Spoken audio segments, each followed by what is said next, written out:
families without creating new harms.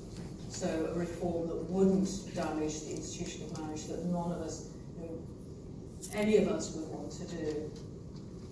But it's important to recognise that if we support the government's proposals, it's not a done deal. As Lord Mackay referred to, the Family Law Act went through Parliament, the principle of no-fault divorce was accepted, but never actually implemented. And it's critical now that we actually get divorce law reform across the legislative finish line. So very quickly, 3 reasons why we do need to reform the law in a way that won't undermine marriage. Firstly, the dishonesty of the current law. On the face of it, if you look at the law, read the statute book, it looks like it's a really high hurdle to get across. If you want to divorce, you can't just sort of walk out of your marriage, but you have to give a proper reason, not just that the marriage is irretrievably broken down, but refer to adultery, behaviour, desertion, or a long period of separation, 2 years or 5 years. In practice, it's not like that, and it hasn't operated like that for decades, almost since the law was implemented. To give you the starkest illustration, 60% of our divorces in England and Wales are granted on fault, mainly behaviour and adultery, so 60%. And that's purely a tactical decision. It's not because of any sort of genuine reason. It's a tactical decision to avoid having to wait for 2 years or 5 years. And why am I so confident in saying that? Partly it's because it's what the parties tell us in interviews, but also because it happens to be 10 times the figure of Scotland and France, our most neighbouring countries. So are people in England and Wales 10 times more likely to be poor marital partners, more adulterous, more badly behaved than the Scots or the French? I mean, you might think, looking at some of the opinion polls and so on, yes, it's obvious. More like petrified to get married. It's purely a legal artifice. It's very difficult to get a separation divorce in England and Wales, so people make up false facts. So they produce evidence of behaviour. It's not the reason why the marriage broke down, and in law actually doesn't have to be the reason why the law broke down. But it's a ritual that people go through to get a divorce. And with the exception of poor Mrs. Owens, the only example in recent times, anyone who can complete the paperwork will get an adultery or behaviour divorce. It's incredibly easy. It is not a barrier. It's not holding back floods of divorce. Anyone can get it, providing they're reasonably fluent, reasonably literate, or they can afford a lawyer. Anyone can get a divorce, apart from, as I said, poor Mrs. Owens. So it's an incredibly dishonest system. It's not protecting marriage. It's a farce. The President referred to it as intellectually dishonest, and it absolutely is. And of course that undermines the rule of law, having this farcical procedure. So which brings me on to my second reason. Even if we don't care about the rule of law, which I think we absolutely must, we have decades of evidence that this ritual production of fault, allegations of behaviour, allegations my husband was watching porn and now going to show the petition to the children, that sort of behaviour it's blindingly obvious that that's not going to facilitate children's well-being.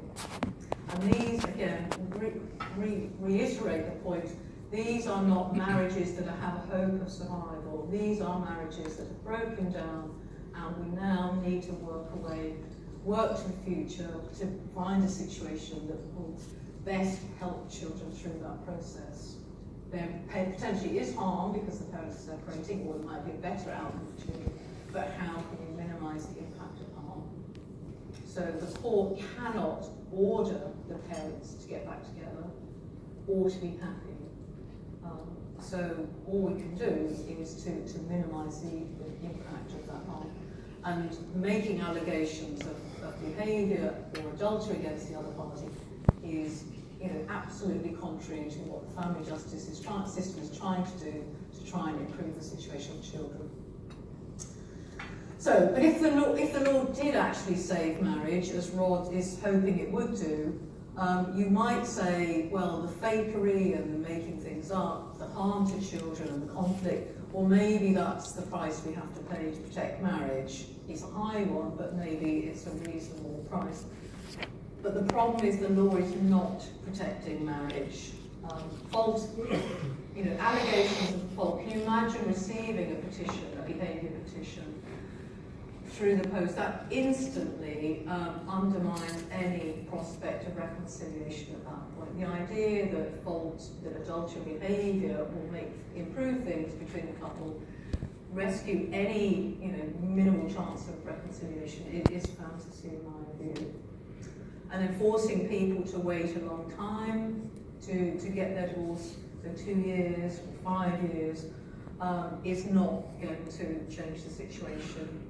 One of the outcomes from the pilots, the Family Law Act pilots, Janet Walker's research, made it very clear that once people are contemplating divorce, getting advice from solicitors, starting the process, very few of them are going to turn back at that point. There's very limited chance of reconciliation.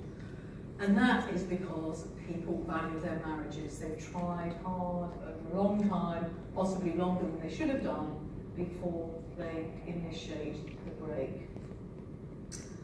Certainly in our study, we had a representative national sample of 300 court files.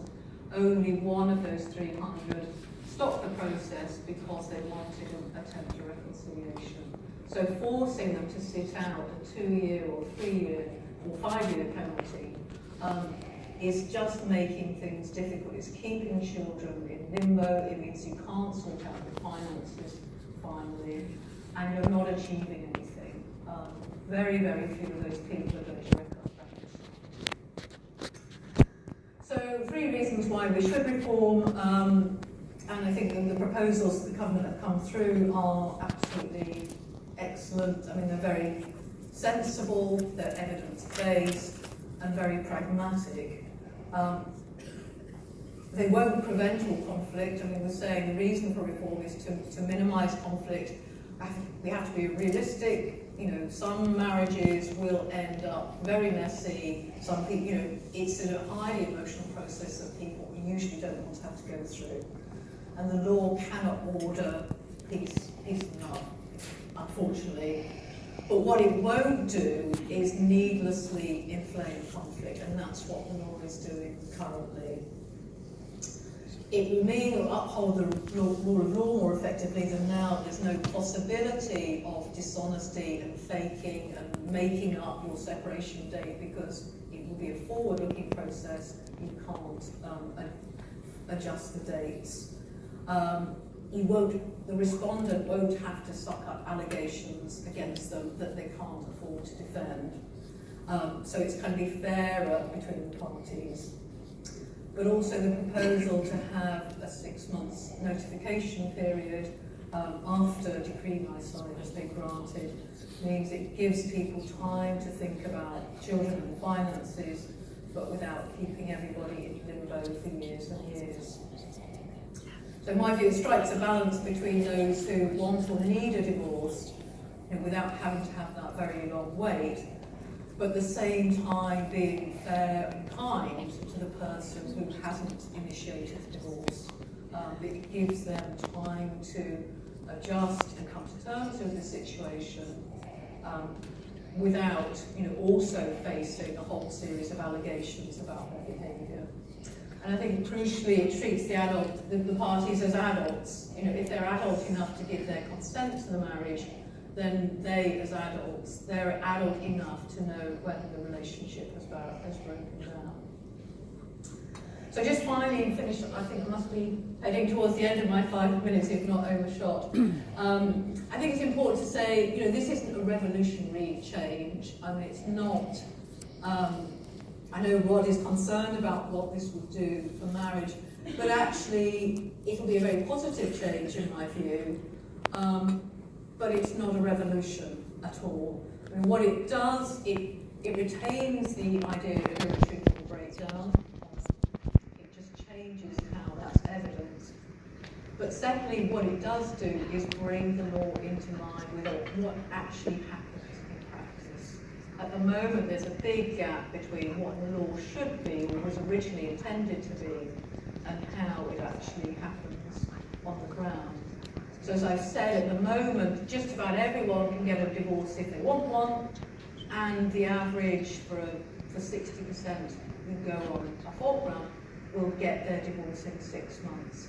So in effect, the proposals will codify what the law actually is, but taking out the nasty bits of having to sling mud at your formerly beloved partner.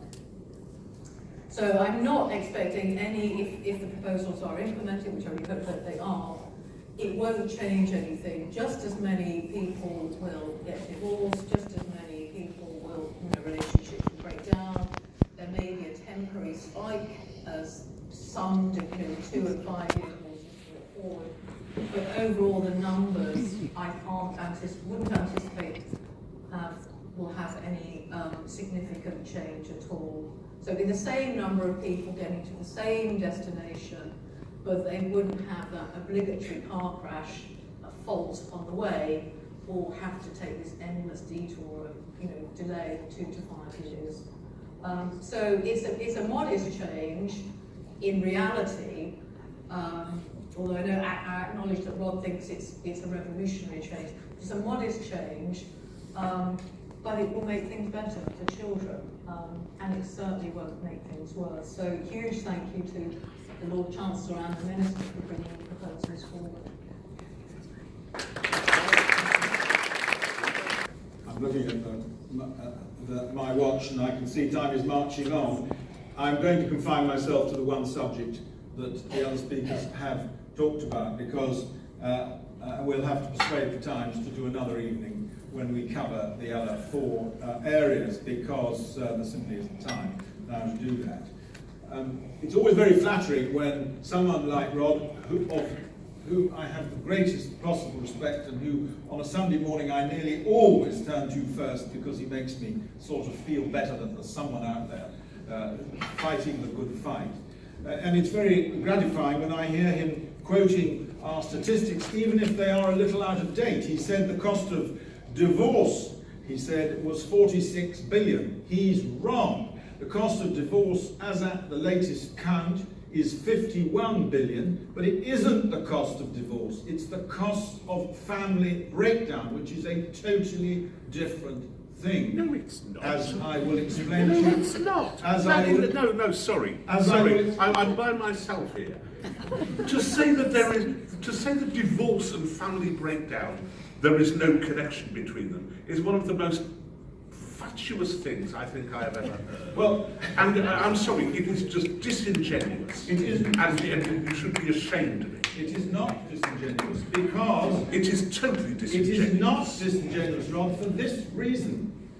Half of family breakdown has nothing to do with divorce. Half of family breakdown is people who are cohabiting. Yes, now, if you're including that within your expression divorce, then I'm not disagreeing with you. Good. But so it is to do with divorce. No, let's move on. Half of family breakdown is to do with divorce. Half of family breakdown is to do with people who never got married in the first place, and that, which is another consequence. That is the mischief which we should be aiming at. That's the first point. The second mistake he makes, and Liz has already to some extent dealt with that, is to conflate the divorce process with family breakdown. That is understandable, but I'm afraid to say it is a mistake. Now just let me go back to 1 or 2 points that I want to make during in the main debate. Marriage Foundation is in existence and has always been in existence for one reason and one reason only, and that is to confront the scourge of family breakdown which is inflicted on our country. Can I just give you, I could give you statistics all night, but can I just give you 4? 1, family breakdown in the UK is worse than in any other developed country in the Western world, including the USA. So our brilliant system that we have now does nothing to protect marriage. It's a nice thought, but it isn't, I'm afraid, the truth. The truth is we have this extraordinary system. It does nothing and has never done anything to protect marriage. All the other Western European countries have a no-fault system and lower rates of family breakdown and separation. That's the first point. The second point, only 50%, and this is the horrifying... Ireland doesn't, and it has the lowest. This is you're conflating again, Rod. I'm just correcting you, Ireland does not. Ireland has the lowest divorce rate in Europe. They have the lowest divorce rate, but they do not have the lowest family breakdown rate. Right, there's no connection. Only 50% of today's 15-year-olds. This is the horrifying statistic. Only half of our 15-year-olds are currently living with both their birth parents. Half of 15-year-olds are living with both their birth parents. That is the horrifying statistic that we have to confront in this debate. But of that 50%, in other words, the ones that all of us here would regard as the lucky ones, of the 50% who are living with both their birth parents, 93% are married and 7% are cohabiting. In other words, cohabitation is the real enemy here. It represents 20% of the cohabiting couples in this country, and it produces 50% of the breakdown, and it happens much quicker. That much I agree with Rod. As I say, most of these statistics come from our research. The reduction in marriage rates, which is the real problem we have here, not divorce for reasons I will explain, the reduction in marriage rates is the real problem, and it's a feature of the lives of the less well-off, what we used to call the working classes. That is where the huge spike in family breakdown has occurred. That was not always so. 50 years ago, there was no difference in the rate of marriage between the top of society and the bottom of society. Everybody who had children got married. That has changed out of all recognition in the last 50 years. The rich, the better off, the people sitting in this room, if I may say so, are still marrying in precisely the same way and at the same rates as they and their parents and their grandparents always have done. What has happened is that as you go lower down society, they have given up on marriage. Now, I tell you these figures because the target that Rod is aiming at is the wrong target. It is not divorce that is the key problem we have if we're going to sort out family breakdown. It is a wholesale walking away from marriage across the bottom half of society, and they suffer family breakdown far, far worse than the people in this room and their friends. We at Marriage Foundation are in a single-minded business of confronting this national scourge by putting marriage back as the default arrangement for parents. And that is where we start. It's not by any means a moral crusade. It's got nothing to do with morality. I won't discuss morality in this debate. It has everything to do with public health. And that is why these changes are key, because marriage needs to be seen as modern and relevant and an arrangement which still has some purpose for those parts of society which have given up on it. And you don't make marriage attractive to the disaffected, particularly the young ones, by encasing it in a divorce law and indeed in marriage laws which have their roots in Victorian Britain. All the grounds that we're trying to get out of the way now go back to the mid-19th century. James Mumby could tell you much more about it than I. But the fact is,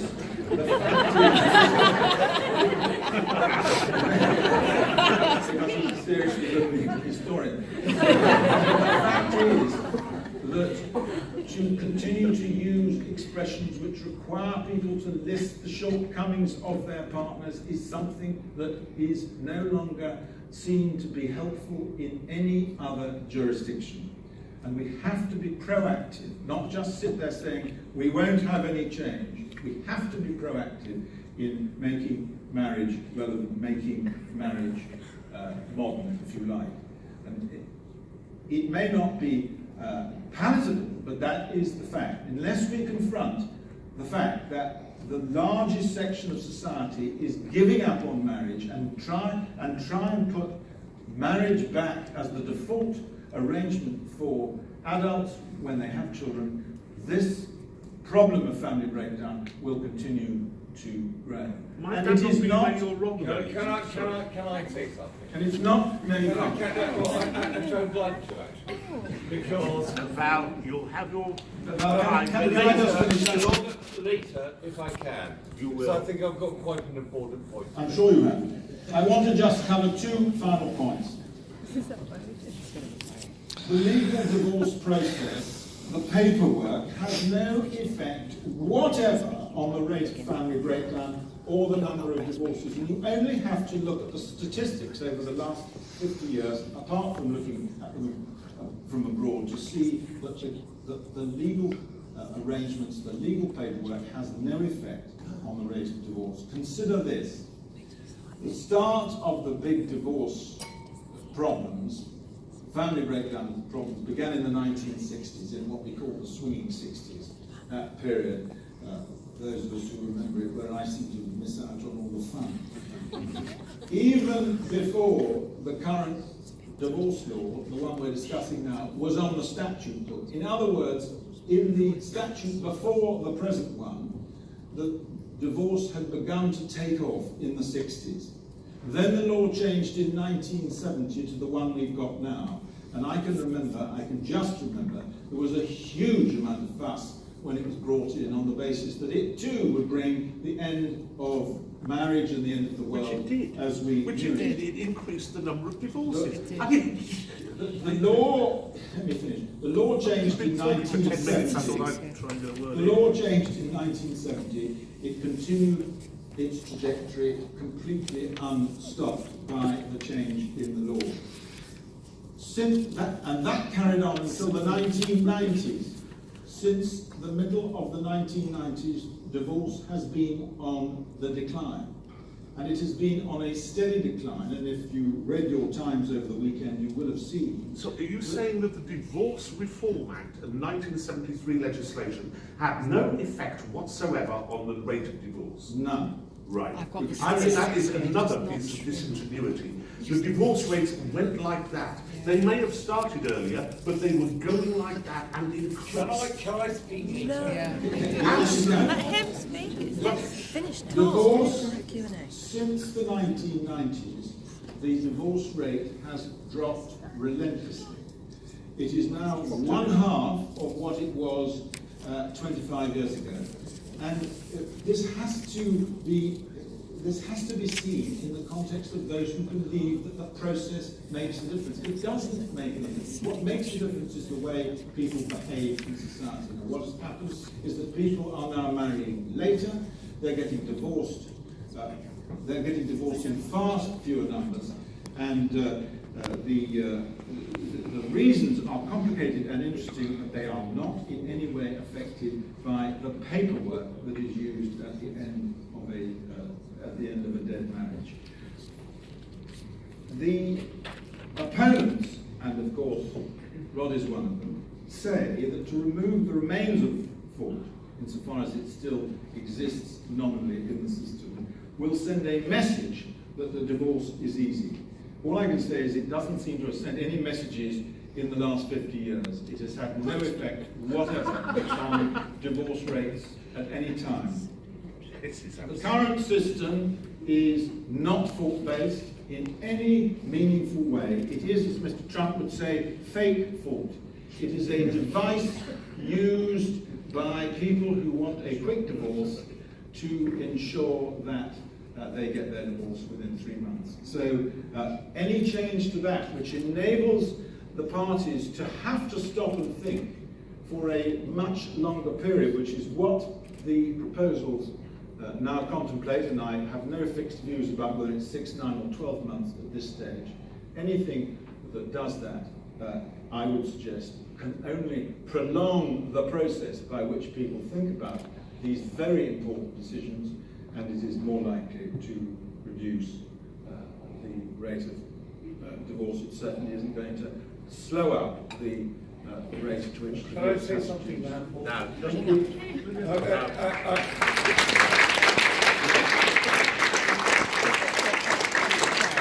Firstly, just before we go any further, I'm going to ask Rob to give a very short answer to a very simple question. Given where we are today, given the divorce law we have today, what is the basis for your assertion that the government's proposals to change the divorce process will lead to an increase in marital breakdown, will lead to an increase in the number of divorces? It's fairly straightforward, I think, in that anything which seems to undermine the sense of personal responsibility which someone has when they make those vows, either in church or in a registry office, that anything which seems to undermine those, undermine that commitment, which removing responsibility by saying no fault actually does, I think that is bound to have an effect. If I can just say one other thing, I think it is grotesquely disingenuous to say that the reform of the divorce laws was nothing to do with the rising divorce rate which we saw from the 1970s and 80s and into the 90s. I mean, it is an absurdity. And it is an absurdity as well to separate in this legal fashion the notion of family breakdown and divorce, because of course they are related, aren't they? We know they are. I would accept entirely the problem is cohabitation. I would suggest that the trend towards cohabitation, and it's also one of the reasons, of course, that divorces were put down, is a few people have been getting married. One of the reasons that cohabitation may have taken place is because, again, marriage has been undermined and is not seen as anything to get worked up about by a large number of people. The more pressure you put on this institution, the more you try to tie it, to drag it from what it once was, its solemnity, its import, its sense of personal responsibility, the more you undermine it, the more people are not likely to take it seriously. It seems to me pretty much self-evident. Rod, I have the impression that what your real position is, you want to wind the clock back, and that your opposition is not so much to the next bout of reform, but to the last bout of reform. Well, how far back do you want to wind the clock? No, I'd like to wind it forward. If we were possessed of a judiciary which was a bit more forward-thinking, then perhaps we would do that. We would see the misery that divorces cause to children. But it causes enormous misery.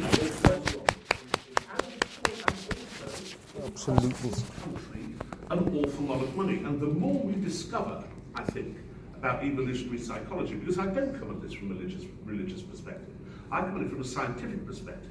The more we are finding out about evolutionary psychology and the relationship between genetic parents to their offspring, the more and more people will begin to think, actually, a hard marriage, a strong marriage, is not a bad idea, and we should try to preserve that institution because it is good for children and the country. I don't want to go back to 1951 now.